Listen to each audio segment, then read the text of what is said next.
Cerita kembali dibuka dengan memperlihatkan panel sistem yang menjelaskan mengenai informasi lengkap tentang buku skill kelas Epic sebelumnya. Buku ini berjudul Bestowal of Mercy atau Penganugerahan Belas Kasihan. Ini adalah buku skill khusus kelas Assassin yang memiliki efek pasif untuk mengkoreksi pukulan titik lemah hingga plus 100%. Pengganda damage titik lemah atau critical juga akan berlipat ganda. Lalu untuk efek aktifnya, disebut sebagai slit throat atau celah tenggorokan. Serangan selanjutnya dari pengguna akan menimbulkan slit throat, menangani 100% dari dampak serangan per detik untuk 3 detiknya. Dan waktu cooldown untuk skill ini, selama 60 detik, dengan 44,4 detik setelahnya. Setelah membaca keterangan mengenai buku skill kelas Epic tersebut, King Feng kembali menanggapinya dengan terkejut, mengetahui bahwa efek pasif dari skill ini dapat menggandakan hitbox atau area serangan untuk dapat menyerang titik lemah dari musuh. Tetapi bagian yang lebih menjengkelkannya terletak pada skill aktifnya, yaitu slit throat. Jika serangan King Feng berikutnya memberikan 300 damage, maka debuff juga terjadi, dengan 300 damage per detiknya, dan itu berlaku selama 3 detik. Sehingga, total damage yang akan King Feng berikan, adalah sekitar 1200 damage, yang merupakan damage yang dikali 3. Jika King Feng ingin membandingkannya, skill ini lebih mirip Instant Shadow Slash, tetapi bedanya, skill ini mempunyai efek aktif slit throat, yang mampu menghitung serangan pertamanya. Selain itu, skill ini berada di kelas Epic, dan hanya memerlukan 10 poin evolusi, untuk dapat meningkatkannya ke kelas legendari. King Feng mengakui, bahwa ini adalah rampasan panen yang bagus. Sehingga ke depannya, ledakan serangan milik King Feng, akan meningkat beberapa kali lipat. King Feng bersyukur, mengatakan kalau ia mendapatkan skill ini, semuanya berkat informasi dari Little Black. Dan karena itu, King Feng akhirnya berencana untuk menjual sisa item miliknya ke party Little Black atau Lizzie setelah ini. Dan berhubung semuanya telah usai, kini waktunya bagi King Feng untuk kembali. King Feng kemudian mengirim pesan kepada Lizzie, memintanya untuk memberitahu Wang Meng, agar secepatnya kembali ke kota pemula. Soalnya, King Feng mempunyai beberapa item, untuk ia jual kepadanya. Mendapati pesan dari Shadow, Lizzie yang terkejut lantas bertanya, apakah expert Shadow sudah selesai menjelajahi reruntuhannya. Dan karena Shadow akan kembali, Lizzie dan yang lain, juga akan bergegas kembali ke kota. Singkatnya, setelah melakukan teleportasi ke kota Cell Town, cahaya biru kembali muncul di permukaan tanah, dan memunculkan Shadow dari sana. Baru sedetik dirinya kembali, Shadow langsung dibuat kebingungan, dengan apa yang terjadi di hadapannya. Di sana sudah terdapat banyak pemain, yang sepertinya rela menunggu Shadow kembali, agar bisa membeli perlengkapan langka darinya. Di antara mereka ada yang berteriak memberitahu yang lain, kalau Shadow telah muncul di sini. Yang lain ada yang memanggil Shadow berkali-kali, meminta kepadanya, agar ditambahkan sebagai teman. Selain itu, terdapat juga seorang pemain, yang menanyakan kepada Shadow, kalau apakah dia membutuhkan penjilat. Jika Shadow butuh, maka dirinya dapat menghibur Shadow di samping. Sementara pemain yang baru melihat sosok dari Shadow, bertanya memastikan padanya, apakah benar dia adalah Shadow. Pemain ini kemudian mulai memperkenalkan dirinya, kalau dia adalah ketua kelompok, yang berjalan di kota Jianghai. Keberadaan dia di sini, untuk mengundang Shadow secara resmi, untuk bergabung ke perusahaan mereka. Pemain lain juga ada yang mengaku, bahwa partinya berasal dari kota Firefly, dan mencoba mengenalkan adik perempuannya. Dia mengatakan, kalau adik perempuannya adalah fans terbesar Shadow, dan hanya ingin sekadar menyapa. Yang lain juga ada yang mengenalkan diri, kalau party mereka berasal dari kota Underwear, meminta Shadow untuk menggendong mereka, dan berjanji akan memberikan Shadow istrinya. Seorang pria juga mengenalkan partinya, yang berasal dari kota Azure Wave, atau gelombang biru, dan hendak meminta sesuatu ke Shadow. Dan masih banyak pemain lainnya, yang memperkenalkan party mereka dari kota yang berbeda, dan dengan keperluan mereka masing-masing. King Feng yang mendengar mereka berasal dari kota yang berbeda-beda, mencoba memastikan, kalau tampaknya, gerbang teleportasi dari kota lain, kini telah selesai diaktifkan.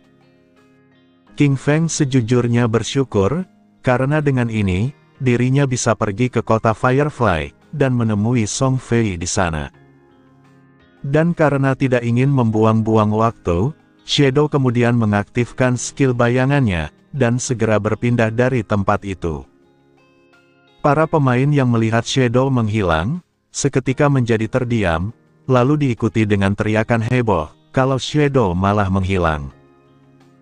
Di antara mereka pastinya ada yang kesal, dan mulai menyalahkan party yang lain, karena mereka malah datang mengerubunginya, dan terus mengganggunya dengan permintaan mereka.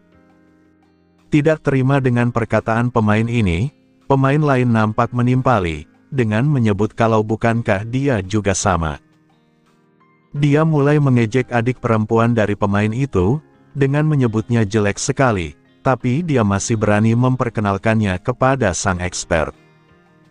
Emosi karena adik perempuannya diejek, pria itu dengan tegas berkata persetan, dan akan menghajar pria itu sampai mati. Pria itu yang merasa tertantang, menyuruh pria dengan adik perempuan tadi, untuk coba saja membunuhnya kalau bisa. Intinya, mereka semua berkelahi satu sama lain, menyalahkan perbuatan masing-masing. Sementara itu, nampak Shadow yang keluar dengan mudahnya dari kerumunan orang, dengan menggunakan skill tidak terlihat miliknya. Dan saat Shadow melihat Lizzie, dia pun menonaktifkan skillnya, dan mulai menyapanya dengan menyebut Little Black. Mendengar suara tak asing dari telinganya, Lizzie sontak berbalik, dan menyadari kehadiran sang expert. Lizzie kemudian mulai berteriak ke Kapten Wang Meng, memanggilnya kemari, karena sang expert sudah muncul di dekatnya. Namun sesaat, Shadow menyadari seseorang, yang membuatnya terkejut sekaligus kebingungan, saat ia melihat keberadaan orang itu. King Feng di dalam hati bertanya, apakah itu adalah adik perempuannya, yaitu Qin Xiaoyu. King Feng kembali bertanya di dalam hatinya, perihal bagaimana bisa Xiaoyu dapat masuk ke tim Wang Meng. King Feng juga menduga, kalau kelompok Wang Meng ke depannya mungkin akan hancur, karena keberadaan dari Xiaoyu itu. King Feng lanjut menambahkan, bahwa dirinya harus berhati-hati, karena saat ini, seluruh dunia mengetahui, kalau Shadow itu merupakan eksistensi yang nyata. Intinya, King Feng harus mati-matian, untuk tidak mengungkap jati dirinya yang sebenarnya. Soalnya, King Feng dengan level yang sekarang, masih tidak bisa menggunakan kekuatannya di kehidupan nyata. Dengan begitu banyak mata yang mulai menatapnya, bahkan pisau dapur pun, bisa membunuh King Feng sekarang juga. Nampak tubuh asli King Feng yang masih tertidur, dengan kondisi setengah menghilang di kasurnya. Kembali ke Xiaoyu, saat ini ia juga berkata dalam hati, berkata jadi inilah Shadow itu. Xiaoyu bisa tahu dia kuat, hanya dengan melihat penampilannya saja. Jika dibandingkan dengan Shadow ini, party Wang Meng seperti sampah yang lewat. Xiaoyu dengan semangat menambahkan, jika Shadow mau menggendongnya, atau dengan kata lain membantunya naik level, maka ia bisa bertemu kembali dengan saudara Song Fei, dalam hitungan hari saja. Selanjutnya, King Feng mulai melakukan transaksi dengan Wang Meng, sembari menampilkan jendela sistemnya. Shadow memberitahu Wang Meng, kalau equipment ini, sesuai dengan kelas partinya. Buku skill juga akan meningkatkan kekuatan tempur mereka, jadi total untuk semua item ini adalah 2.200 hari jangka hidup. Wang Meng tentunya terkejut saat mendengar harganya yang semahal itu. Namun itu adalah hal wajar, karena item dan equipment yang ditawarkan oleh Shadow berada di kelas silver dan gold. Tapi sekali lagi, Wang Meng mengaku tidak mampu membelinya. Shadow mengatakan tidak masalah, karena Wang Meng bisa membayarnya nanti. Mengetahui kebaikan Shadow padanya, Wang Meng mengucapkan terima kasih, karena ia benar-benar tidak tahu tentang bagaimana caranya membalas budi atas bantuan dari Shadow selama ini. Jadi, jika Shadow membutuhkan mereka di masa mendatang, maka silahkan sampaikan saja. Partinya akan berusaha sebaik mungkin untuk bisa membantu Shadow kapanpun. Lalu sesaat kemudian, Swordsman yang sudah mengenakan helm Sparta nampak sangat senang, berkata sialan, karena Shadow nampak keren banget kali ini. Alasannya, dirinya bisa dapat perlengkapan kelas emas dengan waktu yang secepat ini.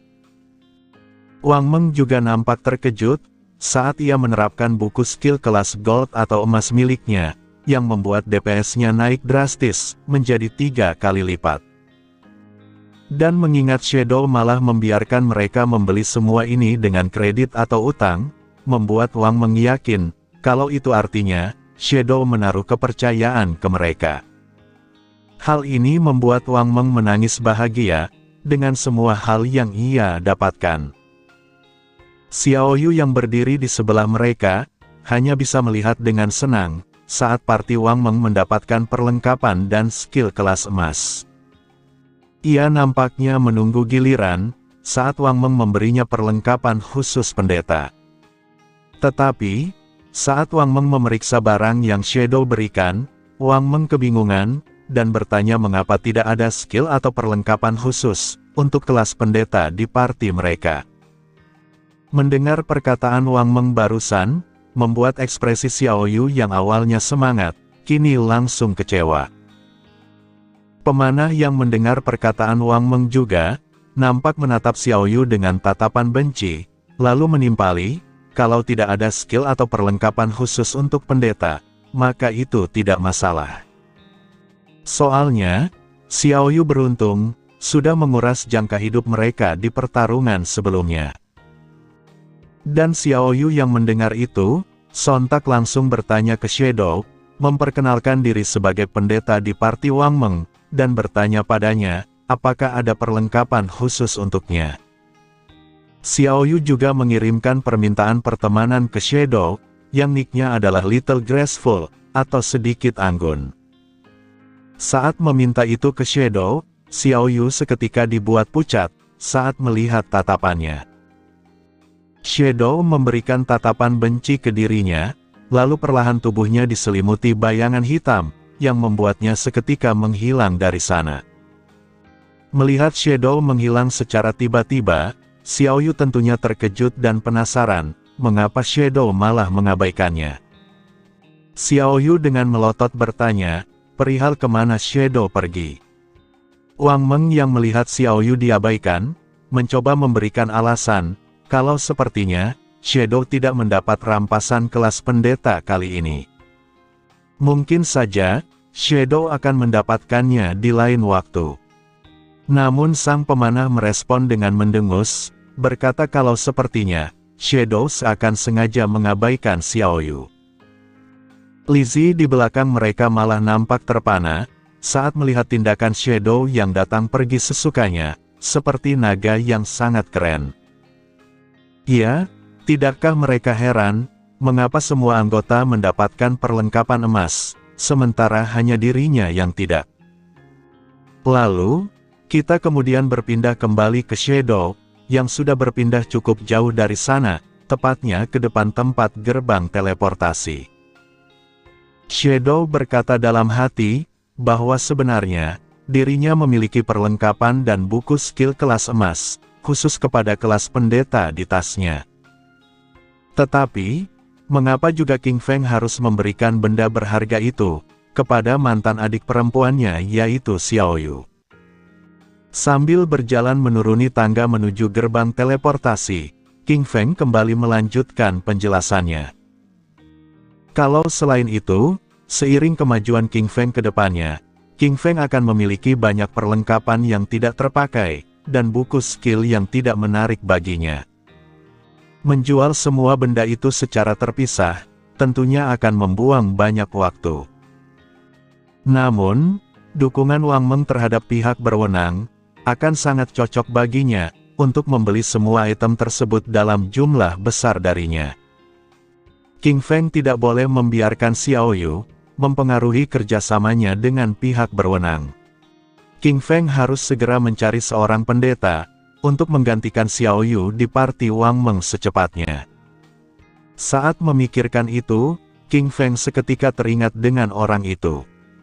Benar sekali, King Feng harus segera menemukan pemain dengan nickname Little Sue atau Salju Kecil.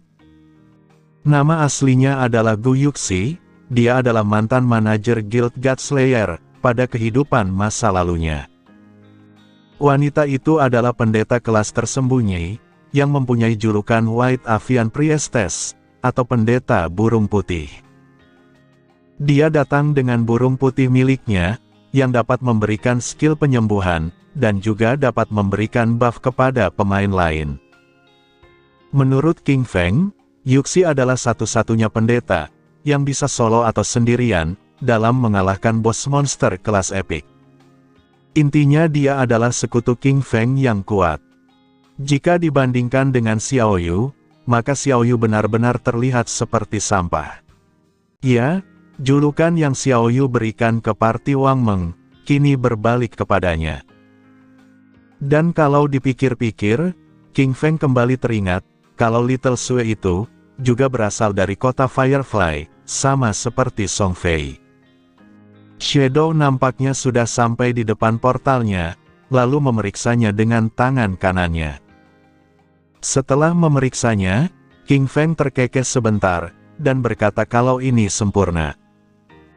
Kalau King Feng bisa menemukan Little Sue di sana, maka King Feng tidak ragu-ragu untuk memasukkannya ke dalam tim Wang Meng.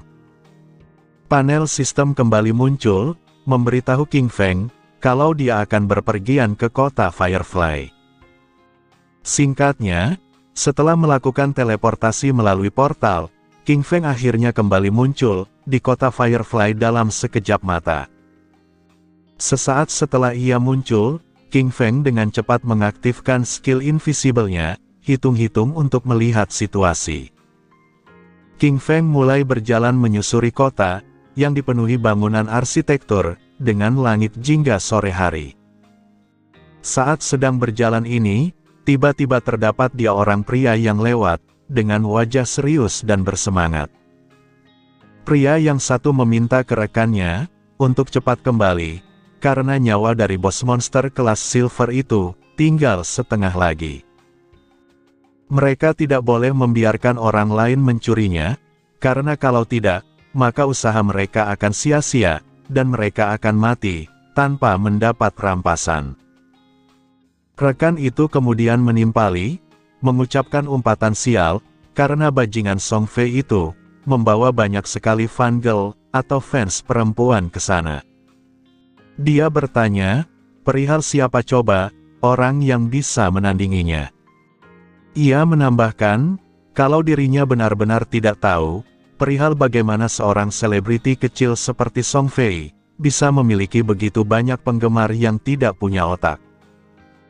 Pria sebelumnya, kemudian balik merespon, bahwa ia sekarang tidak akan tinggal diam, karena hari ini, ia harus memastikan, dapat membunuh pria cantik itu. King Feng yang baru berjalan beberapa menit, tanpa disangka sudah menemukan petunjuk, tentang keberadaan Song Fei dengan sangat cepat. King Feng kemudian mengikuti dua pria tadi, dan berjalan menuju canyon, dengan tebing-tebing tinggi yang curam, lembah yang dalam dan sempit. Di sini Shadow menyadari, kalau ini adalah area level 5, yang disebut Wailing Valley atau Lembah Wailing. Monster di tempat ini, seingatnya adalah Ember Fiends dan Saklets. King Feng terus berjalan menyusuri jalan, yang dipenuhi oleh pohon kecil yang mati. Lalu saat ia berada di balik tebing yang lain, Shadow seketika menghentikan langkahnya, saat mendengar para pemain yang sedang berteriak. Di antara mereka, ada yang berteriak serang, ada yang teriak berani menyerangku maka akibatnya mati, dan ada yang teriak kesakitan, dan meminta yang lain untuk cepat menghindar. Di sana nampak sebuah parti pemain, yang sedang menghadapi monster tinggi berotot, memiliki 4 lengan dan 2 kepala, serta tubuhnya diselimuti oleh api. Shadow yang melihat penampilan monster itu, langsung dapat menebak, bahwa itu adalah Twin-Headed Emberfiend, yang merupakan bos monster kelas Silver. Meskipun dilawan oleh beberapa pemain, tetapi dari yang Shadow perhatikan, situasinya menjadi cukup kacau. Bagaimana tidak, di sana terdapat banyak pemain, yang saling serang satu sama lainnya. Dan saat Shadow mengalihkan pandangannya ke arah yang berbeda, di sini ia nampak terkejut, saat melihat seorang pria berambut oranye, yang dikerubungi oleh para pemain wanita. Saat Shadow perhatikan dengan seksama, itu adalah Song Fei, orang yang telah membunuhnya, saat di kehidupan sebelumnya. Song Fei nampak dilindungi oleh para pemain wanita, dari serangan para pemain pria, yang tidak terima dengan perlukan Song Fei ke mereka. Salah seorang pria kemudian berteriak, menyebut Song Fei bajingan, karena telah menyergapnya, dan mencuri jangka hidupnya terakhir kali. Maka hari ini, dia berjanji akan membunuh Song Fei. Pria dengan tameng juga ikut berteriak, dengan berkata kepada Song Fei, apakah Song Fei pikir, dengan dirinya yang bersembunyi di belakang gadis penyihir, akan aman dari serangan mereka? Tentu tidak, karena ia mempunyai skill anti penyihir yang hebat, yang disebut Lockjaw atau penyakit kejang mulut. Dan dengan ini, Song Fei akan mati sepenuhnya. Tapi saat ia hendak melancarkan serangannya, salah satu gadis penyihir di antara mereka, kemudian memukul kepala pria tersebut dengan tongkat sihirnya, seraya berteriak kesal padanya, berani-beraninya kau menyakiti opaku. Pria di belakang sontak terkejut, setelah melihat gadis itu menyerang secara langsung. Kembali ke Shadow yang berada di balik tebing, saat ini dia berkata dalam hati, bahwa Song Fei itu, sebenarnya memiliki titel khusus, yang disebut Heaven Defying Mage God, atau surga menentang dewa penyihir. King Feng melanjutkan, kalau pada kehidupan sebelumnya, Song Fei telah menipu sekelompok fans wanitanya, agar memilih kelas penyihir, lalu mengambil semua perlengkapan dan skill mereka, untuk meningkatkan kekuatannya dengan cepat. Tetapi meski begitu, sebuah tim atau party, tidak bisa hanya terdiri dari penyihir saja. Jadi, para fans wanitanya itu, menemukan sebuah solusi yang tepat. Beberapa dari mereka, memilih untuk memasukkan poin atribut mereka, ke dalam inteligensi atau kecerdasan, untuk menjadi gelas Cannon Mage, atau penyihir meriam kaca. Dan beberapa orang lagi dari mereka, memilih untuk memasukkan poin atributnya, ke dalam agility atau kelincahan, untuk menjadi Disruption Mage, atau penyihir gangguan. Bukan hanya itu, beberapa gadis lainnya, menaruh poin atributnya ke health atau nyawa, untuk menjadi Meat Shield, alias rela menjadi tameng daging. Dan beberapa sisanya, menggunakan poin atribut mereka ke strength atau kekuatan, untuk menjadi battle mage atau penyihir bertarung, dengan menggunakan tongkat sihir mereka untuk menyerang. Seperti gadis berisi yang satu ini, yang dengan kesal berkata ke pria yang hendak menyerang Song Fei, agar menerima pukulan tongkatnya. King Feng melanjutkan, bahwa sedari awal, tim atau party dari Song Fei, sangat dominan untuk mencuri jangka hidup pemain di mana-mana, tanpa ada yang bisa melawan mereka. Tentu saja, seiring berjalannya game ini, sebagian besar dari fans wanita miliknya itu, akan mati dengan cepat.